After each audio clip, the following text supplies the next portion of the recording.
नमस्ते दर्शकों, India news देख रहे हैं आप और मैं हूं आपके साथ वैभव मिश्रा। बांग्लादेश से एक बेहद चिंताजनक और विवादित मामला सामने आया है जिसने अंतर्राष्ट्रीय स्तर पर हलचल मचा दी है।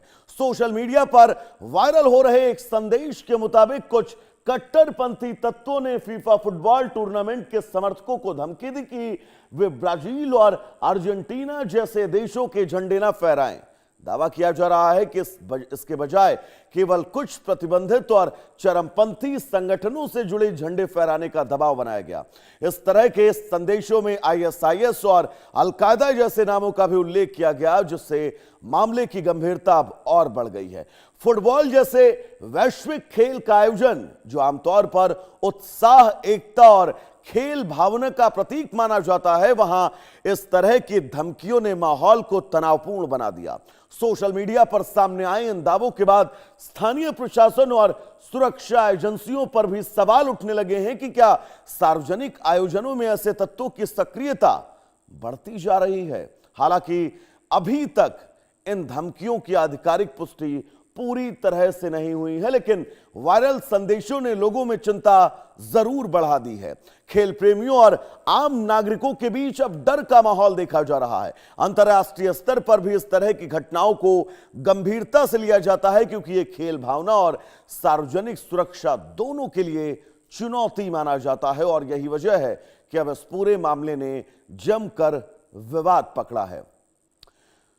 तो बांग्लादेश में आखिर कट्टरता क्यों बढ़ रही है, यह अपने आप में बहुत बड़ा सवाल है। दरअसल आपको बता दें, राजनीतिक अस्थिरता का असर है, ये ग्राफिक्स के जरिए हम आपको बताएंगे।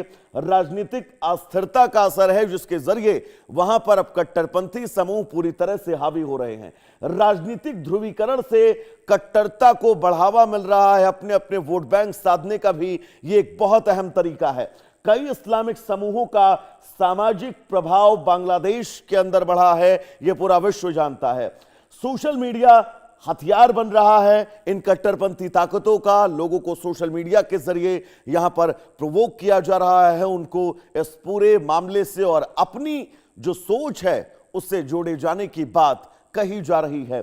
बेरोजगारी और असंतोष के कारण भी कट्टर सोच पूरी तरह से बांग्लादेश के अंदर हावी है, क्योंकि वहां पर रोजगार बहुत कम है और इन रोजगार कम होने के चलते जब आदमी खाली बैठता है, बेरोजगार होता है, तो उसका दिमाग इन सभी घटनाओं को लेकर बहुत तेजी से चलता है। यह भी एक बहुत बड़ा कारण है।